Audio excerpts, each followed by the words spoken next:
Qatar यानी वो देश जहां ऊंची ऊंची इमारतें दिखती हैं, ऊंची इमारतों के बीच शानदार सड़कें और सड़कों पर महंगी गाड़ियां और गाड़ियों के अंदर अमीर हबीबी लोग दिखते हैं। आपने कतर की अमीरी की कई वीडियो देखी होंगी, कई कहानियां सुनी होंगी और इन वीडियो को देखने के बाद और कहानियों को सुनने के बाद आपको यही लगता होगा कि यार असली जिंदगी तो यहाँ के लोग जी रहे हैं, हम तो बस काट ही रहे हैं। यहाँ पर मिर्जापुर के गुड्डू वाला मीम लगेगा। लेकिन क्या कभी आपको किसी ने कतर में रह रहे गरीब लोगों की गरीबी की दास्तां सुनाई है? शायद नहीं, क्योंकि अमीरी का चोला पहने ये देश दुनिया को ये बताता है कि ये दुनिया के सबसे अमीर देशों में से एक है। लेकिन हकीकत कितनी भी छुपा लो, एक ना एक दिन सामने आती ही है। और इसकी भी हकीकत ये है कि इस देश में भी गरीबी है और गरीब लोग वहाँ भी रहते हैं और उन गरीबों में भारतीय भी बड़ी तादाद में हैं। इसलिए आज की इस वीडियो में हम आपको बताएंगे कि गरीब लोग कतर में कैसे रहते हैं। लेकिन उससे पहले वीडियो को लाइक और चैनल को सब्सक्राइब कर ले।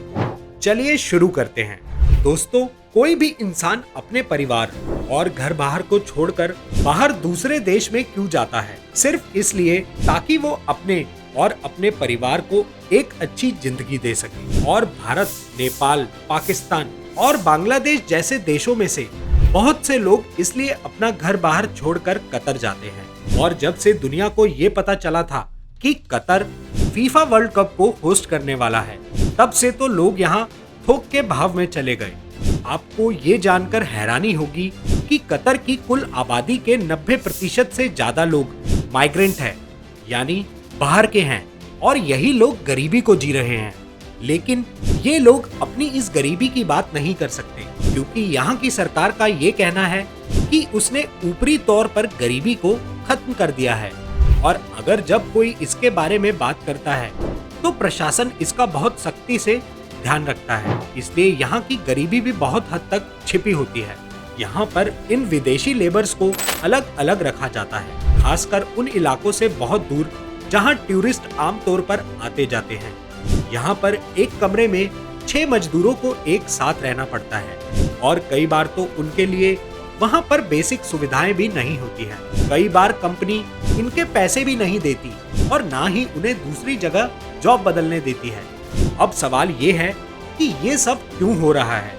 क्योंकि तेल और गैस की वजह से कतर का सकल घरेलू उत्पाद यानी जीडीपी 180 अरब डॉलर है। आसान भाषा में ये देश बहुत ज्यादा अमीर है, इनके पास बहुत सारा पैसा है।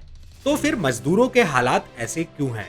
कतर एक ऐसा देश है जहां कतर के नागरिक और विदेशी इमिग्रेंट्स एक साल में दसियों हजार डॉलर कमाते हैं। तो वहीं मजदूरों का एक बड़ा तबका ऐसा भी है जो न्यूनतम वेतन पर काम करते हैं, जो है महज 275 डॉलर प्रति माह, यानी इंडियन रुपीस में करीब 22,000 रुपए। सोचिए ये लोग क्या क्या सोचकर विदेश जाते हैं और फिर वहां इतने कम पैसों पर काम करना पड़ता है, जिसमें इन्हें अपना पूरा खर्च चलाना पड़ता है और पैसे बचाकर घर भी भेजने पड़ते हैं। इस सब की वजह है कतर की विवादित कफाला प्रथा। हालांकि कतर 2020 में कफाला को खत्म करने वाला अरब का पहला और कुवैत के बाद पूरे देश में एक समान न्यूनतम वेतन लागू करने वाला दूसरा देश बना। अब 2 सवाल आते हैं। पहले तो ये कि ये कफाला है क्या, और जब ये खत्म हो ही गया तो फिर हालात क्यों नहीं सही हो रहे हैं? सबसे पहले बात करते हैं कि ये कफाला क्या है। कफाला नियम लागू होने के बाद अगर कोई वर्कर बिना इजाजत के अपनी नौकरी बदलता था तो उसे आपराधिक मुकदमे, गिरफ्तारी और प्रत्यर्पण का सामना करना पड़ता था। कंपनी मालिक कभी कभी उनके पासपोर्ट जब्त कर लेते थे, जिससे मजबूरी में उन्हें असीमित समय तक देश में रहना पड़ता और उनके लिए काम करना पड़ता था। इनमें से ज्यादातर इमिग्रेंट्स को अपॉइंटमेंट की फीस के तौर पर भर्ती करने वाली एजेंसियों को 500 से 3500 डॉलर यानी करीब 40,000 से 2.5 लाख रुपए तक देने पड़ते थे। अब जो आदमी कमाने के लिए पहले ही इतना खर्चा करके विदेश आ रहा है, वो कितना अमीर होता है ये तो मुझे बताने की जरूरत ही नहीं है। इसलिए इस फीस को भरने के लिए उन्हें भारी ब्याज पर कर्ज लेने पड़ते थे, जिससे उनके हालात और भी ज्यादा खराब हो जाते हैं। अब कतर ने श्रम कानूनों में सुधार के तहत उन कर्मचारियों को नौकरी बदलने की इजाजत दी जो अपना कॉन्ट्रैक्ट पूरा कर चुके हैं और जो कंपनियां कर्मचारियों के पासपोर्ट जब्त करती हैं, उन पर जुर्माने के भी प्रावधान किए गए। लेकिन अब बात करते हैं कि हालात क्यों नहीं बदले हैं। असल में इन सुधारों के बावजूद ह्यूमन राइट्स वॉच जैसे संगठनों का आरोप है कि अप्रवासी मजदूर कतर में प्रवेश पाने, रिहाइश पाने और नौकरी पाने के लिए अभी भी अपने नियोक्ताओं पर निर्भर हैं। इसका मतलब ये है कि कर्मचारियों की रिहाइश और वर्क परमिट के रिन्यू और रद्द करने का अधिकार अभी भी मालिकों के पास ही है। ह्यूमन राइट्स वॉच की 2020 की एक रिपोर्ट के मुताबिक अगर कंपनी मालिक मजदूरों के आवेदन पर कार्रवाई नहीं करता तो बिना उनकी गलती के भी उनके पास कोई दस्तावेज नहीं बचता और नतीजतन इसका खामियाजा मजदूरों को भुगतना पड़ता है, न कि मालिकों को। संगठन ने पिछले साल कहा था कि मजदूरों को अभी भी गैर कानूनी और सजा के तौर पर वेतन कटौती का सामना करना पड़ रहा है। साथ ही उन्हें देर तक कमर तोड़ मेहनत करने के बावजूद बिना किसी सैलरी के महीनों गुजारना पड़ता है। एमनेस्टी इंटरनेशनल के मुताबिक कंपनियां अभी भी कर्मचारियों पर नौकरी ना बदलने के लिए दबाव डाल रही हैं। हालांकि कतर सरकार ये कह रही है कि देश में जो श्रम कानून में सुधार किए जा रहे हैं उससे ज्यादातर विदेशी कामगारों के काम के हालात में सुधार हुआ है और धीरे धीरे कानून का उल्लंघन करने वाली कंपनियों की संख्या बहुत कम होती जाएगी। मजदूरों की मौत पर भी सवाल। फुटबॉल वर्ल्ड कप के लिए कतर ने 7 स्टेडियम, एक नया एयरपोर्ट, मेट्रो, सड़कें और होटल बनाए और फाइनली मैचों के लिए लुसाल स्टेडियम को पिछले 5 साल में बनाया गया। और वर्ल्ड कप की इन्हीं सब तैयारियों के दौरान मरने वाले मजदूरों की संख्या को लेकर काफी विवाद रहा है। कतर की सरकार के मुताबिक स्टेडियमों को बनाने के लिए 30,000 विदेशी मजदूरों को काम पर रखा गया था। इनमें से ज्यादातर बांग्लादेश, भारत, नेपाल और फिलीपींस से थे।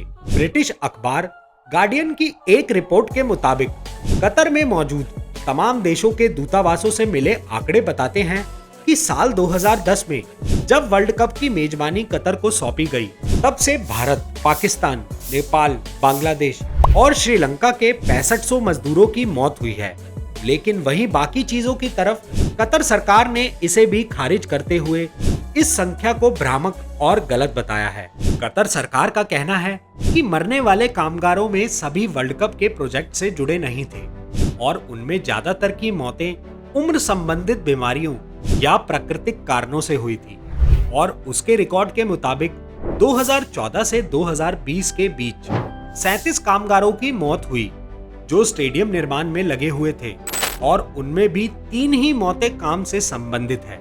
लेकिन इंटरनेशनल लेबर ऑर्गेनाइजेशन ILO कहती है कि कतर सरकार द्वारा दी गई संख्या असल सच्चाई को बयान नहीं करती।